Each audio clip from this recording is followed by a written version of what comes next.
Hello hi ନମସ୍କାର ଆଉ ଗୋଟେ ନୂଆ ଭିଡ଼ିଓରେ ଆପଣମାନଙ୍କୁ ସ୍ୱାଗତ। ତ ଆଜି ଆମର ପଣା ସଂକ୍ରାନ୍ତି, ତ ଜଙ୍ଗଲ ଆଡ଼େ ଟିକେ ଯିବା।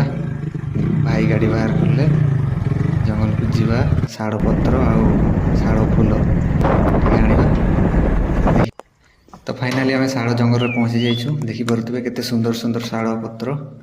ଆଉ ଶାଳ ପତ୍ର ତ ତୁଳା ସରିଛି, ଏବେ ମୁଁ ଶାଳ ଫୁଲ ବିଛେଇବା ପାଇଁ ଗଛ ଉପରେ ଚଢ଼ି ଯାଇଛି, ଦେଖିପାରୁଥିବେ। ଆଉ ଫୁଲ ତ ନାହିଁ, ଫଳ ହେଇଯାଇଛି। ଆଉ ଦେଖିପାରୁଥିବେ ଜଙ୍ଗଲର ଭିଉ, ଗଛ ଉପରୁ କେତେ ସୁନ୍ଦର ଦେଖାଯାଉଛି।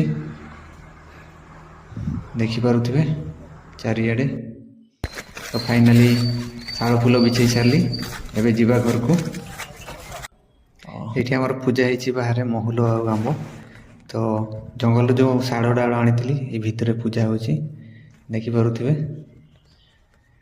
ଆଉ